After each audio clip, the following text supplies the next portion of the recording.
ಶಿಕ್ಷಣ ಸಂಜೀವಿನಿ ಇದರ ಒಂದು ಧ್ಯೇಯದೊಂದಿಗೆ ಎಚ್.ಎಂ. ನಾಗೇಶ್ ರವರು ಸಂಸ್ಥಾಪಿಸಿರ್ತಕ್ಕಂಥ ಅವರ ತಂದೆಯ ಹೆಸರಿನ ಮರಿಗೌಡ ಚಾರಿಟಬಲ್ ಟ್ರಸ್ಟ್ ಅಸ್ತಿತ್ವಕ್ಕೆ ಬಂದು ಹಲವಾರು ಜನಪರವಾದಂಥ ಸಮಾಜಮುಖಿ ಕಾರ್ಯಗಳನ್ನು ಸೇವೆಗಳನ್ನು ಹಮ್ಮಿಕೊಂಡಿರ್ತಕ್ಕಂಥ ಸಂದರ್ಭದಲ್ಲಿ ಈಗ ನಮ್ಮ ನಾಡಿನ ಆಸ್ತಿಗಳಾಗಿರ್ತಕ್ಕಂಥ ಪ್ರೀತಿಯ ಮಕ್ಕಳನ್ನು ಗುರುತಿಸಿ ಅವರಿಗೆ ಬೇಕಾಗಿರ್ತಕ್ಕಂಥ ವ್ಯಾಸಂಗದ ಪರಿಕರಗಳನ್ನು ಕೊಡ್ತಕ್ಕಂಥ 18,000 ಸರ್ಕಾರಿ ಶಾಲಾ ಮಕ್ಕಳಿಗೆ ಈ ಒಂದು ಸೇವಾ ಕಾರ್ಯವನ್ನು ಹಮ್ಮಿಕೊಂಡಿರ್ತಕ್ಕಂಥ ಎಚ್.ಎಂ. ನಾಗೇಶ್ವರ ಅವರ ಈ ಕಾರ್ಯಕ್ರಮದಲ್ಲಿ ನಮ್ಮ ನಿಮ್ಮೆಲ್ಲರ ಆರಾಧ್ಯ ದೈವ ಯುಗಯೋಗಿ ಪದ್ಮಭೂಷಣ ಜಗದ್ಗುರು ಡಾಕ್ಟರ್ ಶ್ರೀ ಬಾಲ ಗಂಗಾಧರನಾಥ ಮಹಾಸ್ವಾಮೀಜಿಯವರ ದಿವ್ಯ ಚೇತನಕ್ಕೆ ಮನಸ ನಮಿಸಿ ಪರಮ ಪವಿತ್ರವಾದ ವೇದಿಕೆಯ ದಿವ್ಯ ಸಾನ್ನಿಧ್ಯವನ್ನು ವಹಿಸಿರುವ ಸ್ಫಟಿಕಪುರಿ ಮಹಾಸಂಸ್ಥಾನ ಮಠದ ಪರಮ ಪೂಜ್ಯ ಜಗದ್ಗುರು ಶ್ರೀ ಡಾಕ್ಟರ್ ನಂಜಾವಧೂತ ಮಹಾಸ್ವಾಮೀಜಿಯವರ ಶ್ರೀ ಸನ್ನಿಧಿಯಲ್ಲಿ ಆದಿಚುಂಚನಗಿರಿ ರಾಮನಗರ ಜಿಲ್ಲೆಯ ಶಾಖೆಯ ಕಾರ್ಯದರ್ಶಿಗಳಾದ ಶ್ರೀ ಅನ್ನದಾನೇಶ್ವರನಾಥ ಸ್ವಾಮಿಗಳ ಉಪಸ್ಥಿತಿ ಇದೆ. ವೇದಿಕೆಯಲ್ಲಿ ಸಂಸದರಾಗಿರ್ತಕ್ಕಂಥ ಸಿ.ಎನ್. ಮಂಜುನಾಥ್ ಅವರಾದಿಯಾಗಿ ವೇದಿಕೆಯಲ್ಲಿರ್ತಕ್ಕಂಥ ಎಲ್ಲ ಆತ್ಮೀಯರೇ,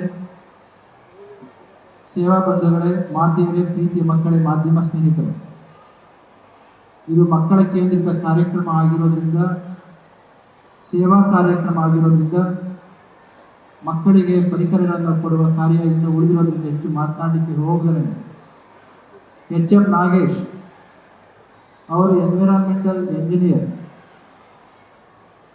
ಪರಿಸರವನ್ನು ಕಾಪಾಡ್ತಕ್ಕಂಥ ಅವಶ್ಯಕತೆ ಇವತ್ತು ಎಷ್ಟು ಅವಶ್ಯಕತೆ ಅಂತ ನಿಮಗೆ ಗೊತ್ತಿದೆ.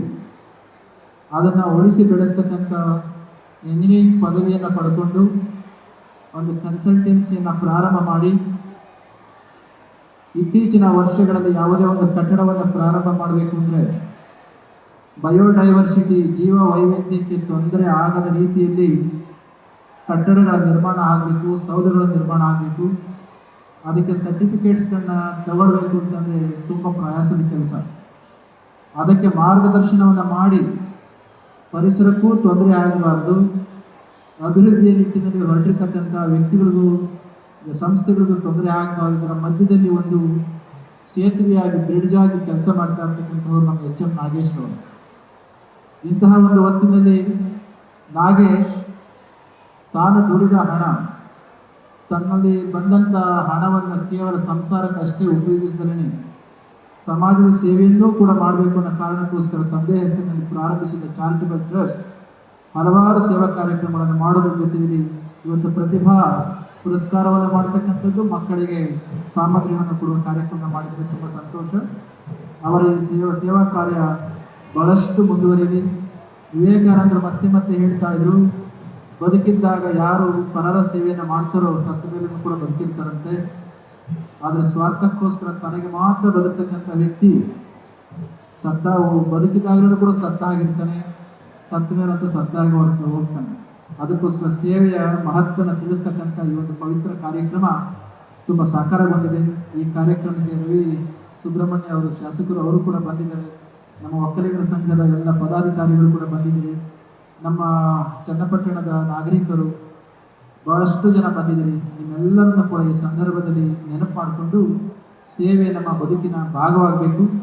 ಪ್ರತಿಭಾ ಪುರಸ್ಕಾರವನ್ನು ಪಡ್ಕೊಂಡಂಥ ಮಕ್ಕಳು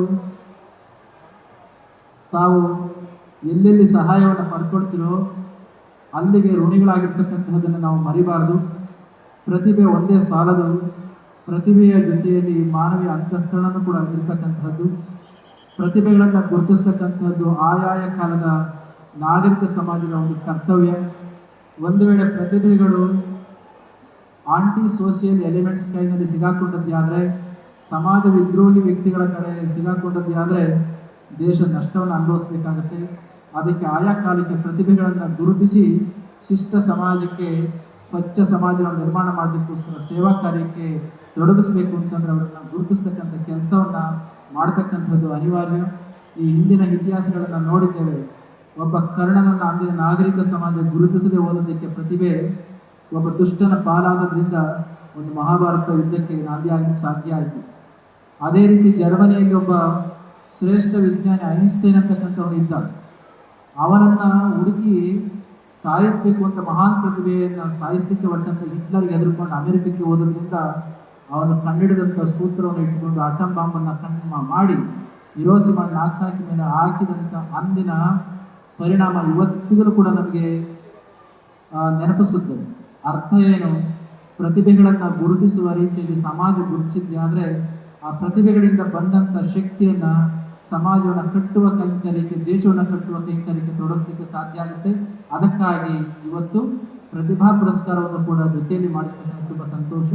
ಇಂತಹ ಪವಿತ್ರ ಕಾರ್ಯಕ್ರಮಕ್ಕೆ ಪೂಜ್ಯರಾಗಿರ್ತಕ್ಕಂಥ ಶ್ರೀ ನಂಜಾವದತ್ತ ಸ್ವಾಮೀಜಿಯವರು ಕೂಡ ಬಂದಿದ್ದಾರೆ. ಅವರು ಕೂಡ ನಿಮ್ಮೆಲ್ಲರನ್ನು ಕೂಡ ಉದ್ದೇಶಿಸಿ ಆಶೀರ್ವಚನ ನೀಡೋರಿದ್ದಾರೆ. ಮುಂದಿನ ಕಾರ್ಯಕ್ರಮಕ್ಕೆ ಹೋಗಬೇಕಾಗಿರೋದ್ರಿಂದ ನಾವು ಈ ವೇದಿಕೆಯಿಂದ ಹೊರಡ್ತೇವೆ. ಪೂಜ್ಯರು ಆನಂದದಲ್ಲಿ ಮಾತನಾಡ್ತಾರೆ ಮತ್ತು ಉಳಿದವರೆಲ್ಲರೂ ಕೂಡ ನಿಮಗೆ ದಿಗ್ದರ್ಶನವನ್ನು ಮಾಡ್ತಾರೆ ಎಂಬ ಮಾತಿನ ಸಂದರ್ಭದಲ್ಲಿ ಹೇಳಿ, ನಮ್ಮ ಎಚ್.ಎಂ. ನಾಗೇಶ್ ತನ್ನ ಬದುಕಿನ ಜೊತೆಯಲ್ಲಿ ಸಮಾಜದ ಬದುಕನ್ನು ಕೂಡ ನೋಡ್ತಾ ಇರ್ತಕ್ಕಂಥ ಸಂತಸ. ಅವರ ಈ ಕಾರ್ಯಕ್ಕೆ, ಅವರ ಈ ಸೇವೆಗೆ ಭಗವಂತ ಅವರಿಗೆ ಕೊಡಬೇಕಾಗಿರ್ತಕ್ಕಂಥ ಎಲ್ಲ ಆಶೀರ್ವಾದವನ್ನು ಕೊಡಲಿ ಎಂಬ ಮಾತನ್ನು ಈ ಸಂದರ್ಭದಲ್ಲಿ ಹೇಳಿ ಮತ್ತೊಮ್ಮೆ ಭಗವಂತನನ್ನು ಪ್ರಾರ್ಥಿಸಿ ನನ್ನ ಮಾತನ್ನು ಮುಗಿಸ್ತೇನೆ. ಜೈ ಶ್ರೀ. ನ್ಯೂಸ್ ಫಸ್ಟ್ ನಿರ್ಭೀತಿಯಿಂದ ನಿಮ್ಮ ಪರವಾಗಿ.